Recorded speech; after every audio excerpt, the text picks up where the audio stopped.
This is Whiskey Whereabouts. I'm Tim, and this is the Bruichladdich Islay Barley 2012. It's 50% Bruichladdich. They seem to think that the source of the barley is important. It is going to contribute to the quality of the whiskey. We're going to taste the whiskey and find out how it is right now. My whiskey journey has taken me to Scotland and back. I've explored whiskey education, tastings, and distilleries from Islay to Speyside. And now my journey continues here, with you, on Whiskey Whereabouts. 2012 Islay Barley, like all those other Bruichladdich, 50% ABV. It's American oak matured and French wine casks in the vatting. But the hook for this whiskey, there's a series of these, again, this is 2012, is that they've sourced the barley for the malt on Islay. In addition to this big stamp that says unpeated, because it's Bruichladdich, not Port Charlotte, we have a big map of Islay on the canister with the names of the 8 farms where the barley has been sourced with their specific locations on Islay. And so Bruichladdich is really stressing the importance of having sourced this barley locally. So all this raises the question, does this even matter? Or is this just some sort of marketing sort of gimmick? Does the location where the barley was raised have enough of an impact on the spirit to be discernible in the whiskey that comes out at the end of the long process it takes to get it into the bottle? We see this concept with peated whiskey, right? So like Islay peated whiskey with Islay peat versus mainland peat, there is a difference in the quality of the peat. There is terroir in peat. But we're talking about barley, and traditionally the location where the barley was raised has not been a focus. The focus on barley is efficiency before it goes through the sort of long process with all the different factors in the process of distillation and maturation that impact the quality of the whiskey. But to address this sort of concept of terroir in whiskey, there was a study a couple of years ago. The results came out in early 2021, and it was conducted via Oregon State University here in the US in partnership with an Irish distillery, Waterford Distillery. So what they did was they took 2 different varieties of barley and they grew them in 2 very different geographic locations in Ireland. Then they distilled a spirit to test the results to see what impact the location had, and they applied sort of objective scientific measurements and studies, and they had tastings, and what they found was that they had a noticeable difference in the flavor, the quality of the spirit, based on where the barley had been grown, more so than the variety of barley that was used. And so this study is a big boost to this argument, right? That terroir matters. What remains to be determined is, after the long process of maturation in the warehouse, like the 8 years that this whiskey spent in a cask in a warehouse, is that difference that they are discerning in the spirit based on the location of where the barley was grown still going to be detectable in the whiskey at the end of the process? And the people who undertook this study are said to be continuing their study for another 5 years. They're actually going to age their spirit in casks. They're going to find out how this plays out once that's mature. So all that's nice, but we're going to let the whiskey do the talking here. I'm going to go in, it's had plenty of time to sit and breathe, and nose this whiskey neat. And one of the things that I have observed since the sort of neck pour on this whiskey's been open about 2 weeks, it's a little richer, a little sweeter, a little stickier now, having sat in the bottle and having sat out with plenty of time to breathe here. On that neck pour, the first kind of impression was a lot of floral, some of these sort of alcohol elements, and now I'm getting some of the stickier kind of vanilla, and a sort of lemon pastry. At least that's how I'm reading it, kind of bakey. Yeah, and then there's a totally different element, and it is that sort of, it's like a wet earth, floral again, like flowers, not cut flowers bouquet, like flowers in the garden box, in the soil. There's orange, there's a little nuttiness underneath. It's really sort of inverted. I had to sort of wait for that vanilla to sort of come out to the surface on the first pour. Now it's really emerged front and center. It's got a nice sort of canopy of that sort of sweetness around it, but it's not treacly and it's not desserty because you're getting that earthiness with it. It's very crisp, it's very clean, it's very inviting. So on the palate, neat now. Yeah, it's creamy, it's almost chewy, has a really fantastic mouthfeel. it is peppery.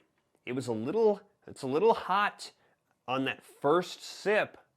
Getting that sort of black pepper kind of liveliness. It's 50% whiskey. It's not overwhelming. There's enough flavor here in the palate that's balancing that out. It's not a mild whiskey at all. It's a big sort of mouthfeel, makes a big arrival with that sort of hot pepper with the heat from the ABV. The flavor is honey and I would say caramel, vanilla bordering caramel. There's a stickiness to it. Maybe it's a vanilla icing bordering on caramel, a little bit of a saltiness to it. There's a lemon, that citrus is there. There is a bitterness, a dash of it from sort of the oak that's sort of coming up, bringing up the rear on the palate along with that lemon. Yeah, I would say that the flavors here, again, are very complementary. You're getting some of these sweet, it all has nice texture, and you've got some of the balancing flavors, offsetting, really sort of in harmony and really nice. Okay, so now we're going neat on the finish. I was gonna say medium to long, but it just keeps kind of going in waves. It's definitely a long finish. It's not as hot as the palate. There is a pepperiness. It is still present. There is a really round sweetness. Now I think that those vanilla sort of sweet elements I was talking about, now we're into chocolate on the finish. And there's sort of a wave behind it of some of that oak coming in behind the sweetness, cutting it. So it's got a little bit of relief and sort of offset. It is, again, a pretty inviting finish. It's nice to have a bit of the bitter to balance out the sweet. The sweet kind of remains dominant, and you're getting a real pleasant, tail end of a long finish. It does make you want to go and reach for another sort of glass. So pretty strong here in each of the three sort of segments of the experience. Again, 50% whiskey, got a little pepper hot. I'm gonna see what happens. A little bit of water. I have a decent sort of half pour, maybe a little bit less. So I'm gonna give it 3 good drops out of the dropper and just sort of roll it. I'm gonna let it sit for a second here. So going in on the nose now with the water, yeah, that's sweet, and I'm getting that sort of that pastry crust kind of under the sort of sweet. There's still some heat here. It's not intense, but it's there. It's not gone. Kind of toastier now with the water somehow. Getting less citrus now. That orange is kind of washed out. But it is pretty inviting still. It's certainly not diminished the nose. Those other elements I'm talking about are pretty big. Going in with the water now on the palate has been diminished a little. It doesn't have that really sort of satisfying mouthfeel as much. It's still strong though. Yeah, that sticky sweet. It's definitely caramel, more so than vanilla. There is a little bit less of that sort of oak, kind of bitter. It's there, it's lessened, and yes, that sort of black pepper heat has been reduced. So going back on that finish now with the water, it's nice. It's now almost dark chocolate. Now you're getting that chocolate sweet, and some of those other bitter elements are really blending together with the water. There's really not a lot of that really pepper kind of prickliness on the finish. The finish is shorter. I would say it's just as satisfying though. It's a 50% whiskey, and if I were sitting around drinking a glass of this just to enjoy it, I would add some water, given that ABV. But before I give my rating for this whiskey, I want to make an announcement. Here on the channel, we are fast approaching 1,000 subscribers. And that's a big milestone for the channel, and when we get there, I'm going to do a tasting episode with a pretty big bottle that also happens to be from Bruichladdich. And I wanted to do a bottle that sort of has a series so that the current edition could be tied to this moment when we're crossing sort of this milestone. And what I have chosen is this whiskey, the Octomore, 14.2, the cask strength, the super heavily peated Bruichladdich. This is 14.2.